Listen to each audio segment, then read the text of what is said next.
Have you ever wondered what secrets are tucked away in dusty, forgotten government files? What stories are waiting to be told, hidden from public view for decades? Today, we're peeling back the layers of history to uncover a story that's both shocking and crucial to understanding a dark chapter of America's past. This isn't just about old documents. It's about real people, real lives, and a government program that operated in the shadows. We're diving into the declassified files of Project MKUltra. From the early 1950s to the 1970s, the CIA conducted a top-secret and highly illegal human experiment program. Their goal: to develop mind control techniques. They were searching for a truth serum, ways to manipulate memories, and methods to control human behavior. It sounds like something straight out of a spy thriller, but the documents prove it was terrifyingly real. The program was vast and secretive. Experiments were conducted at universities, hospitals, and even prisons.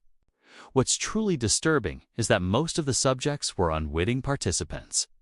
They were American citizen students, patients, and ordinary people who had no idea they were being used as guinea pigs in dangerous psychological experiments. The methods were extreme. They included administering high doses of psychedelic drugs like LSD, hypnosis, sensory deprivation, psychological abuse, and other forms of torment. So why did the CIA do this? It was the height of the Cold War. The fear of Soviet, Chinese, and North Korean mind control techniques was rampant. American intelligence believed they were falling behind in a new kind of warfare, a war for the mind. Driven by paranoia and a by-any-means-necessary mentality, they greenlit MKUltra, believing the potential national security benefits outweighed the ethical lines they were crossing. They wanted to create the perfect spy, one who couldn't be broken under interrogation, or even turn enemy agents into American assets without their knowledge. The files reveal countless chilling stories. One infamous part of MKUltra was Operation Midnight Climax. In cities like New York and San Francisco, the CIA set up safe houses, which were essentially brothels. They hired prostitutes to lure unsuspecting men back, where they were then secretly dosed with LSD and observed from behind two-way mirrors. The goal was to study the effects of the drug and see if it could be used to extract information or control subjects. These men had their most vulnerable moments recorded and analyzed, all without their consent. The human cost was immense. Many victims suffered severe psychological trauma, memory loss, and lifelong mental health issues. Their lives were shattered, and for decades they had no explanation for what happened to them. One of the most tragic cases is that of Frank Olson, a U.S. Army biochemist and bioweapons researcher working with the CIA. In 1953, he was covertly given LSD by his CIA supervisor. 9 days later, Olson fell to his death from a New York City hotel window. His death was initially ruled a suicide. For years, his family suspected foul play. It wasn't until the MKUltra files came to light that the truth began to emerge. The government later admitted to dosing him, leading to a settlement with his family. But questions about the circumstances of his death still linger. Was it a drug-induced suicide, or was he pushed because he knew too much?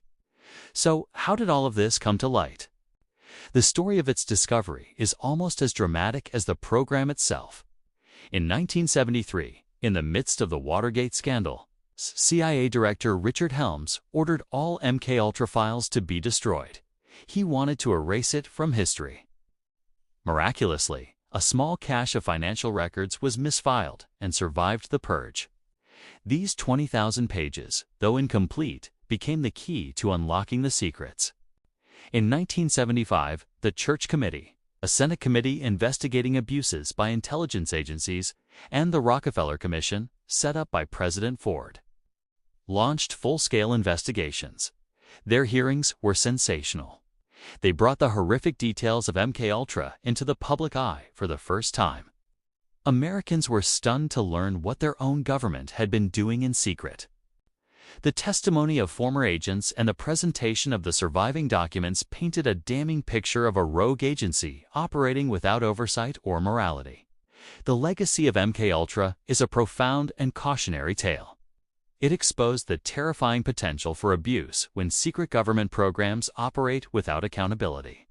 It led to significant reforms, including the establishment of permanent intelligence oversight committees in both the House and Senate. These were created to ensure that such unchecked abuses could never happen again. But has it truly ended? The destruction of most of the records means we may never know the full extent of MKUltra, how many people were affected, or what other dark experiments were conducted. And it raises a persistent question. Are similar programs still operating today, hidden under new names and deeper layers of secrecy?